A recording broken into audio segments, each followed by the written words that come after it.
Assalamualaikum warahmatullahi wabarakatuh. Hamdan wa salaman amma ba'du. Sahabat-sahabat dan juga sedulur-sedulur MB Channel, kembali lagi bersama kami MB Channel Raden Beling. Oke sahabat-sahabat, alhamdulillah pada sore kali ini kita diberikan oleh Allah kesempatan untuk berkunjung atau berziarah ke salah satu makam atau petilasan, yang mana makam atau petilasan tersebut yang saya maksud adalah petilasan daripada Empu Supo, si pembuat keris kerajaan Mojopahit. Oke sahabat-sahabat MB Channel Raden Beling yang sangat saya banggakan, petilasan Empu Supo ini berada di makam umum Desa Watosumpak, Kecamatan Trowulan, Kabupaten Mojokerto, yang mana lokasinya itu terletak di belakang SDN Watosumpak. Oke sahabat-sahabat MB Channel Raden Beling yang sangat saya banggakan, sebelum kita berbicara lebih jauh, mari kita telusuri daripada petilasan Empu Supo tersebut. Shallu ala Nabi Muhammad.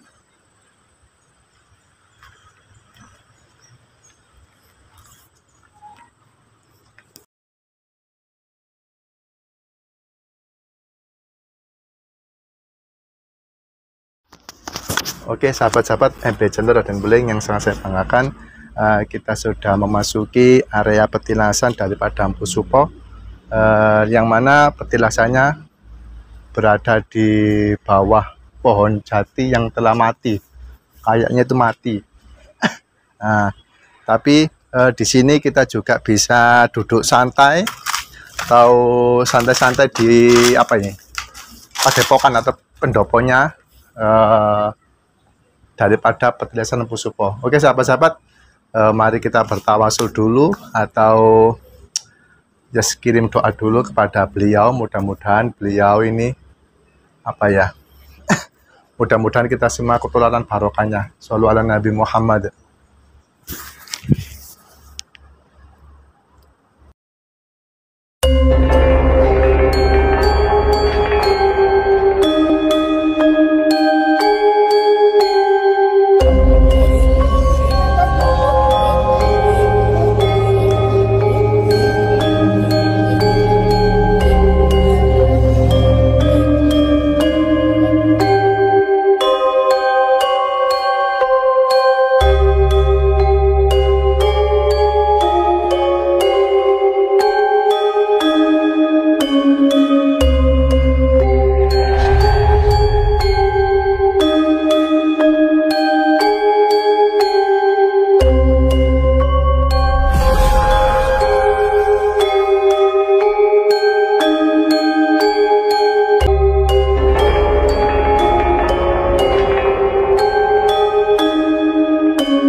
Assalamualaikum warahmatullahi wabarakatuh. Bismillah, alhamdulillah, wa ni'matillah, la haula wa la quwata illa billah, ma ba'du. Oke sahabat-sahabat MB Channel Raden Beling yang sangat saya banggakan, alhamdulillah kita sudah berada di salah satu petilasan, yaitu petilasan daripada Empu Supo Mandrangi, yang mana petilasan tersebut berada di Desa Watosumpak, Kecamatan Trowulan, Kabupaten Mojokerto, dan posisinya atau letak petilasan tersebut itu berada di tengah-tengah makam umum Watosumpak, dan posisinya juga berada tepat di belakang SDN atau SD Watosumpak yang dekat jalan raya Jalan Mojokerto Jombang. Sahabat-sahabat MB Channel Raden Beling yang sangat saya banggakan, berbicara tentang beliau Empu Supo, pasti kita semua sudah menyangka atau menerka ataupun menebak siapa yang nggak kenal beliau. Memang benar beliau ini adalah salah satu empuh pembuat keris yang sangat tersohor sekali namanya. Bahkan keris-keris yang telah dibuatnya atau pusaka yang telah dibuatnya pasti menjadi senjata utama suatu kerajaan, khususnya kerajaan Mojopahit. Sahabat-sahabat MB Channel Raden Beling yang sangat saya banggakan, petilasan sini yang berada di belakang saya itu, ini adalah menurut warga, petilasan tersebut petilasan atau tempat ketika Empu Supo dimintai tolong oleh Raja Majapahit waktu itu. Jadi Raja Majapahit waktu itu Kerajaan Mojopahit waktu itu sedang kehilangan pusaka andalannya. Kalau nggak salah namanya itu keris Kiai Sumelang Gandring. Yang mana keris tersebut hilang dari gentong pusakanya atau gentong kotaknya atau tempatnya. Dan setelah dicari di seluruh wilayah kerajaannya atau di Keraton Mojopahit waktu itu, tak seorang pun prajurit maupun panglima atau senopati menemukan keris tersebut. Akhirnya si Raja Mojopahit tersebut atau Raja Brawijaya ini meminta tolong kepada siapapun yang mau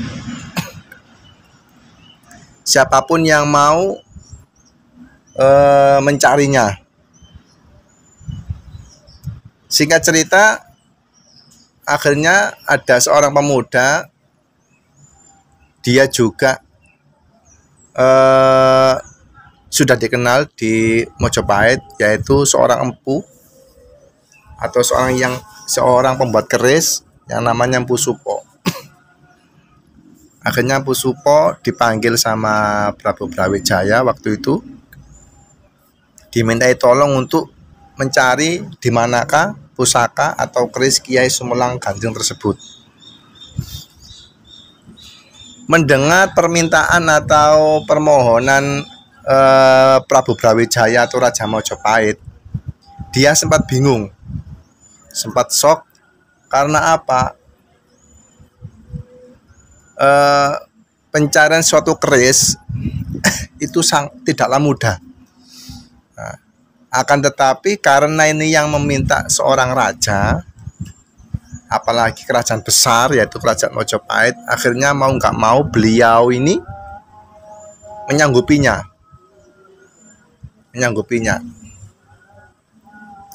Setelah beliau menyanggupi Prabu Brawijaya untuk mencari keris tersebut, akhirnya beliau ini meminta izin, meminta restu untuk bersemedi dulu. Bersemedi dulu sebelum mencari pusaka tersebut. Nah, akhirnya insya Allah di tempat inilah beliau itu bersemedi. Di tempat inilah beliau bersemedi beberapa hari untuk mencari wangsit atau mencari petunjuk melalui dewata atau apalah waktu itu. Sehingga pada waktu beliau semedi beberapa hari, akhirnya beliau mendapatkan petunjuk juga. Dalam bisikannya waktu dia semedi, waktu beliau semedi, beliau mendapatkan bisikan, beliau disuruh untuk mencari di wilayah timur. Wilayah timur. Setelah beliau mendapatkan bisikan tersebut, tuntaslah beliau untuk bersemedi. Dan beliau kembali ke Keraton Mojopahit untuk mohon restu, mohon izin lagi kepada Brawijaya atau Prabu Brawijaya untuk izin mencari keris tersebut. Tidak lama kemudian berjalanlah beliau Empu Supo ini yang ditemani kalau nggak salah saudaranya. Kalau nggak salah namanya Empu Supangat. Ini kalau menurut warga sini, ditemani oleh saudaranya untuk berkelana, dan beliau ketika berkelana, beliau ini sepakat atau apa ya, berunding dengan saudaranya tadi bahwasanya beliau ini mau menyamar atau mengganti namanya biar tidak dikenali, karena nama beliau sudah cukup terkenal dalam pembuatan suatu keris. Nah, jadi beliau ini menyamar menjadi nama Ki Rampang kalau nggak salah itu, Ki Rampang atau Ki apa itu loh. Nah, jadi nama beliau diganti untuk menutupi jati dirinya siapa beliau. Nah, ketika berjalan lama, singkat cerita, sampailah beliau ini di suatu negeri atau di suatu wilayah, yang mana wilayah tersebut juga wilayah perdikan daripada Kerajaan Mojopahit, yaitu di Blambangan. Di Blambangan sana, ketika sampai di sana, beliau ini mau menemui seorang adipati yang berada di sana atau pemimpinnya di sana. Ditemuilah beliau, menemui adipati Blambangan atau penguasa di Blambangan sana, yang mana dari pertemuan antara adipati Blambangan dengan Empu Supo tadi, beliau ini bercakap-cakap dan apa ya, ditanya apa maksud dan tujuan untuk kesini. Jawaban daripada Empu Supo tidak lain dan tidak bukan, itu adalah hanya berkelana. Hanya berkelana, dan dia ditanya dari mana, beliau jawab dengan jujur, saya dari Mojopahit, ya berkelana saja. Nah, tak lama kemudian beliau ini singgah di sana beberapa hari, dan Empu Supo di sana dia menunjukkan kehebatannya dengan membuat sebilah keris, untuk ditunjukkan kepada adipati Blambangan. Dari kehebatan beliau dalam membuat keris, adipati Blambangan ini takjub dengan kehebatannya. Nah, yang mana adipati Blambangan ini malah meminta tolong. Secara nggak langsung nanti dia akan membuka sendiri. Jadi adipati Blambangan ini minta tolong kepada Empu Supo untuk disuruh membuatkan suatu keris duplikat. Nah, membuat keris duplikat atau keris samaran, keris imitasi. Kemudian Empu Supo menyanggupinya. Oke, akan saya buatkan. Nah, tetapi keris yang mana yang akan saya duplikat? Diambillah sebuah kotak dan ditunjukkan kepada beliau. Keris ini, tolong saya dibuatkan duplikatnya. Nah, ketika setelah ditunjukkan keris tersebut, Empu Supo langsung dalam benaknya, yo iki keris tak goleki. Nah, gitu. Ini keris yang saya cari. Akhirnya Empu Supo menyanggupinya. Baik, saya akan membuatkan keris tersebut. Tapi dengan syarat selama 40 hari saya jangan diganggu. Nah, tidak boleh siapapun yang mengganggu masuk ke dalam tempat pembuatan keris saya. Karena pembuatan keris ini sangatlah harus dengan kondisi tenang, harus dengan konsentrasi yang cukup tinggi.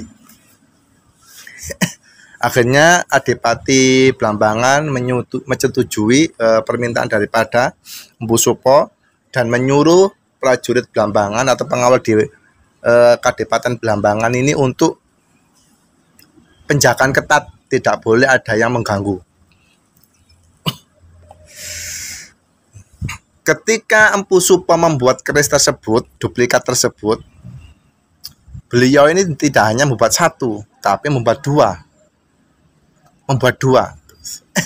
Yang satu ini benar-benar dikhususkan untuk pengganti keris curian tersebut, yang satu duplikat. Nah, dari hasil tersebut, setelah selesai dibuatnya, ditunjukkan lagi kepada adipati Blambangan. Baginda, ini keris yang telah saya buat. Nah, ini duplikatnya.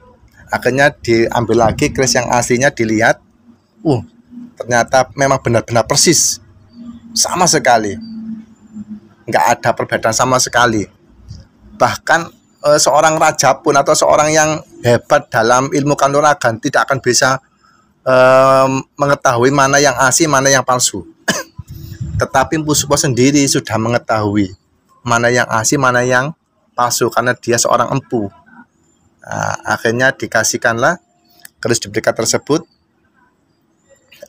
Dan untuk menjaga atau untuk mensiasati Adipati, beliau menunjukkan satu keris lagi. Nah, saya juga punya keris yang sama seperti ini, dan tanding juga nggak lebih hebat daripada keris tersebut. Nah, akhirnya ditukarlah keris tersebut. Ditukar, akhirnya entah gimana, pokok intinya waktu itu yang asli itu dibawa oleh Mpu Supo. Nah, yang asli dibawa oleh Mpu Supo, dan yang satu lagi dikasihkan. Karena bentuknya sama sekali, persis. Nggak ada perbedaan. Dan kesaktiannya sudah diuji waktu itu. Nah, kelayakan pusakanya diuji. Di sama-sama hebatnya. Jadi, jadi keris tersebut sama juga ada dua. Nah, akhirnya yang asli ini dibawa oleh Mpu Supo dan minta izin untuk kembali ke Mojopahit. Dan Adipati pun nggak merasa curiga sama sekali waktu itu. Nah, singkat cerita, sahabat-sahabat MB Chan Raden Beling, akhirnya Mpu Supo berhasil mengambil pusaka Kiai Sumulang Gandring tersebut dan dikembalikan lagi ke Prabu Brawijaya. Nah, tapi di Kadipaten Blambangan juga memiliki keris yang sama. Yang asli dengannya duplikat. Ini memang sudah direncanakan oleh Mpu Supo biar tidak terjadi peperangan antar pemimpin. Karena Blambangan juga perdikan dari Mojopahit, peninggalan Minak Jinggo waktu itu, dan juga kalau saya ceritakan nanti sampai ke Conowungu, sampai ke Damarwulang nanti. Jadi sama-sama punyanya. Blambangan juga punya keris Kiai Sumulang Gandring, Mojopahit juga memiliki keris Kiai Sumulang Gandring, sama-sama memilikinya. Cuma yang asli, yang murni ini diambil dan diberikan lagi kepada Prabu Brawijaya. Ini sahabat-sahabat, dari keberhasilan beliau merebut kembali atau mengambil kembali pusaka Mojopahit, akhirnya beliau dikasih jabatan dan dikasih tanah perdikan di Sedayu sana, Kadipaten Sedayu. Kadipaten Sedayu itu wilayah Lamongan sampai ke Gresik. Nah, waktu dulu itu. Nah, ini adalah kisah daripada Mpu Supo yang berada di Mojopahit. Nah, insya Allah petilasannya di sini ketika itu. Nah, Mpu Supo ini nggak hanya satu. Ya, anak-anaknya juga dijuluki Supo juga, seperti anaknya itu Joko Supo, ada lagi siapa itu saya lupa itu. Intinya tuh belakangnya ada Suponya, dan semua keturunannya itu juga bisa membuat keris. Dan Mpu Supo Mandrangi ini yang dimaksud ini, apakah ini Mpu Supo yang teman dekatnya Sunan Kalijaga atau gimana? Wallahualam, saya nggak tahu. Tapi yang jelas Mpu Supo itu nggak hanya satu, karena anak-anaknya juga ada nama Suponya. Dan semuanya dijulukin Mpu Supo juga. Seperti yang membuat keris Kiai Setan Kober itu juga Mpu Supo. Terus banyak sekali lah. Keris Carubu yang dimiliki oleh Kanjeng Sunan Kalijogo juga buatan Mpu Supo. Nah, termasuk Kiai Sumulang Gandring tadi juga buatan Mpu Supo. Tapi Mpu Supo yang mana wallahu alam. Nah, ini sahabat-sahabat. Tapi yang jelas mengenal atau dengan mendengar nama Mpu Supo, kita semua tahu bahwa beliau ini adalah pembuat keris yang sangat hebat dan sudah terkenal di seluruh penjuru Nusantara.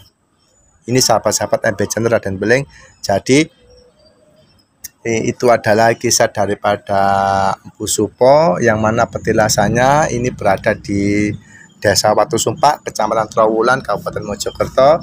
Semoga kita semua bisa berziarah atau berkunjung bersilaturahim ke beliaunya. Meskipun ini petilasan bukan suatu makam, tapi saya yakin ketika rumah seseorang atau rumah seseorang itu didatangi, kita pasti akan disambutnya. Nah, ini sahabat-sahabat MP Channel dan Beleng, demikian yang dapat saya sampaikan. Kurang lebihnya saya mohon maaf. Walafu minkum.